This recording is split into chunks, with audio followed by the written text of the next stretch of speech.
Hello everyone, আসসালামু আলাইকুম। Welcome back to my channel. সবাই কেমন আছেন?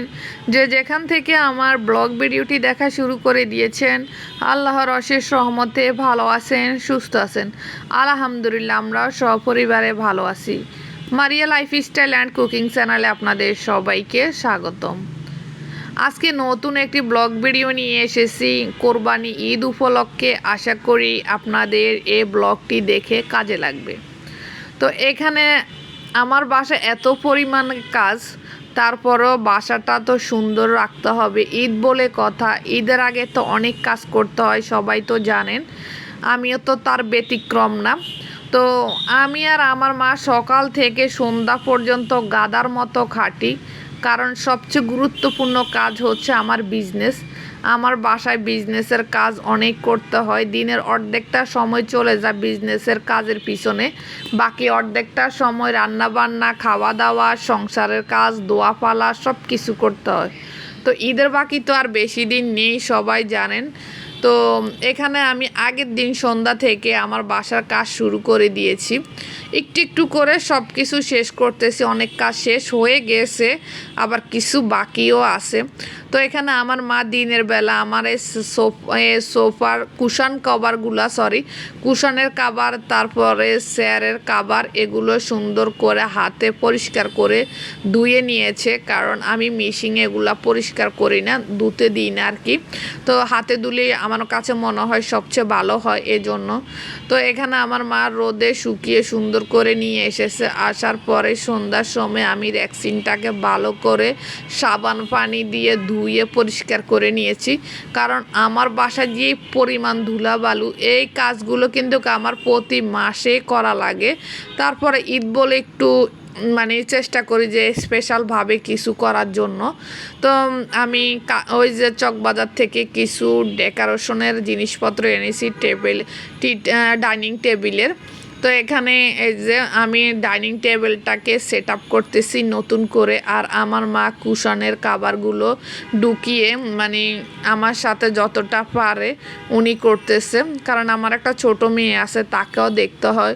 যারা সংসার সামলান তারা জানেন ঈদের আগে কত কাজ থাকে, কিন্তু সুন্দর করে সব গুছিয়ে রাখতে পারলে মনেও একটা শান্তি লাগে। তো আমার বাসাটা এই দেখেন, আমি সুন্দর করে টেবিলটা পুরো সেট আপ করে দিয়েছি নতুন ফুল দিয়ে। তারপরে কলা পাতার এই ইয়েগুলো এনেছি, কেমন লাগছে অবশ্যই কমেন্টস করবেন। আমার কাছে কিন্তু খুবই ভালো লেগেছে, কারণ দিনের বেলা থেকে রাতের বেলা আমার বাসার এই ভিডিওটা বেশি সুন্দর হয় দিনের বেলা থেকে, কারণ আমার বাসায় দিনের বেলা বাইরের আলোটা বেশি পড়ে, এজন্য দিনের ভিডিও বেশি একটা ভালো হয় না। রাতের ভিডিওগুলো আবার কিন্তু আমার বাসার খুব সুন্দর হয়।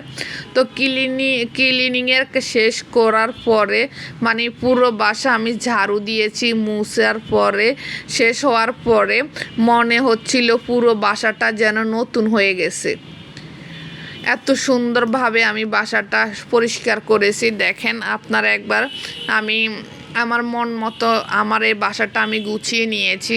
ঈদের আগে এখানে আর কোনো কাজ করা লাগবে না, কারণ জানি মাশাল্লাহ আমার মেয়েটা ছোট হলো, ও কিন্তু তেমন একটা এইসব দিকে এলোমেলো করে না। ও শুধু আমার মা আর আব্বা যে খাটে ঘুমা, ওই খাটটাই বেশি ও ইউজ করে, খেলাধুলা করে, কিন্তু এই দিকে খুব কম আসে যে ঈদের আগে যে আবার এগুলো ঝামেলা করবে না, এমন করে না।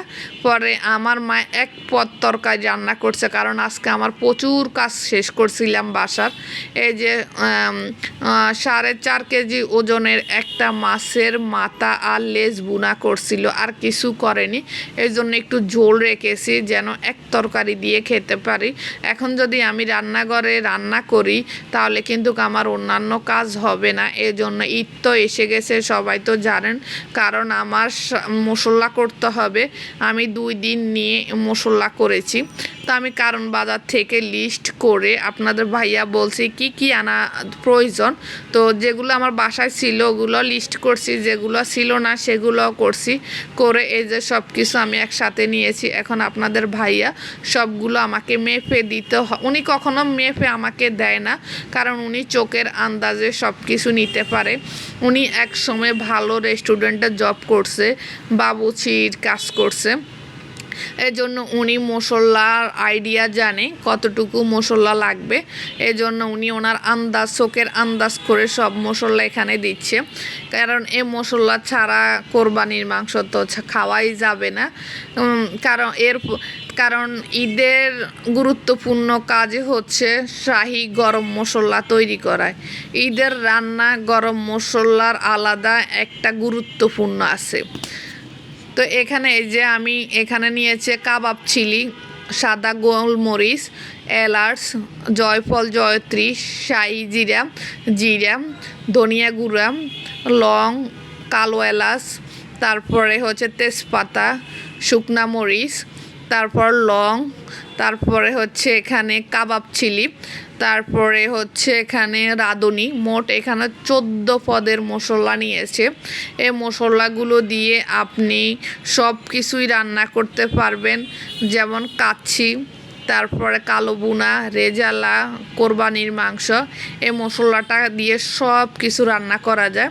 এজন্য আপনাদের ভাইয়া স্টার মশলাটা দেয়নি, কারণ স্টার মশলাটার মধ্যে স্ট্রং একটা ফ্লেভার থাকে, এই ফ্লেভার সব কিছুর সাথে যায় না। এজন্য উনি এমনভাবে মশলাটা করছে, শাহি গরম মশলাটা যে করছে মানে সব কিছুতে যেন আমি দিয়ে খেতে পারি।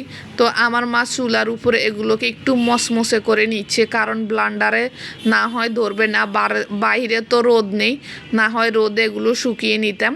রোদ না থাকার কারণে চুলার উপরে এগুলোকে সুন্দর করে মসমুসে করে নিচ্ছে, তারপর এগুলাকে ব্লান্ডার করতে হবে। এই মশলাটা দিয়ে আমার ঈদের মাংস খাওয়া হয়ে যাবে, আল্লাহর রহমতে আর লাগবে না। তো এটা ব্লান্ডার করে যে তাড়াতাড়ি একটা ট্রের মধ্যে ঢেলে নিয়েছি, কারণ এটা যদি ব্লান্ডারের মধ্যে রাখা হয় তাহলে কালো হয়ে যাবে, তিতকুট ভাব চলে আসবে। এজন্য এটা ঠান্ডা হওয়ার পরে তারপরে আমি এই যে একটা বয়মের মধ্যে রেখে দিয়েছি। আমার মা রেখে দিয়েছে, আমি আমার মাকে হেল্প করছি। তো এখানে আমি আস্তে আস্তে আমার সব মশলা 2 দিনে করে আমি শেষ করছি। তারপরে করছে আদা তো কাটতে অনেক সময় লাগে।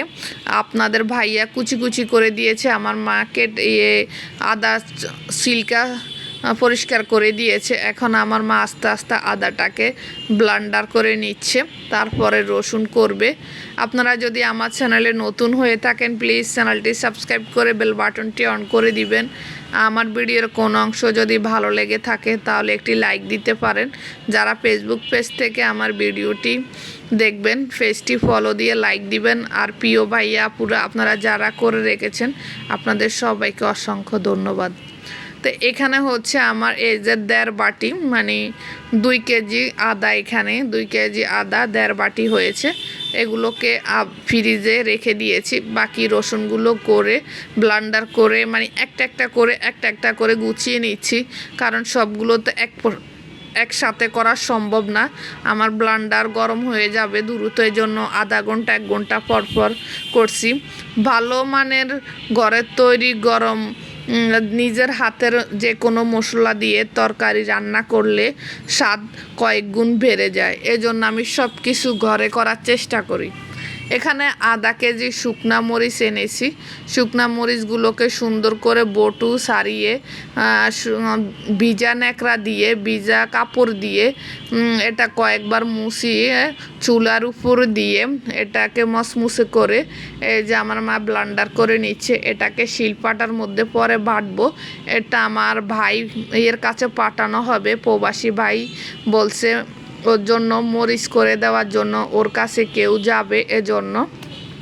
তো এখানে নিয়েছি এই যে জিরা আর গোলমরিচ, সাদা গোলমরিচ। আপনাদের ভাইয়া কালো গোলমরিচ পছন্দ করে না খাওয়া, উনি কখনো কালো গোলমরিচ নেয় না, উনি সবসময় সাদা গোলমরিচটাকে আনার চেষ্টা করে। সাদা গোলমরিচের নাকি তরকারি বেশি মজা হয়, এজন্য উনি সাদা গোলমরিচে সবসময় আমার হাতে কিনায়। তো এখানে আমার মা জিরাগুলো একইভাবে মচমুচো করে নিয়েছে চুলার মধ্যে নিয়ে, এই যেগুলাকে ব্লান্ডার করতেছে। আমার ঈদের আর কোনো মশলা করতে হবে না, সব মশলা আমার করা হয়ে গেছে আল্লাহর রহমতে।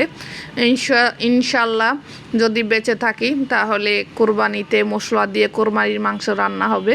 আজকে এ পর্যন্ত প্রিয় ভাইয়া আপুরা, সবাই ভালো থাকবেন। আল্লাহ হাফেজ, আসসালামু আলাইকুম।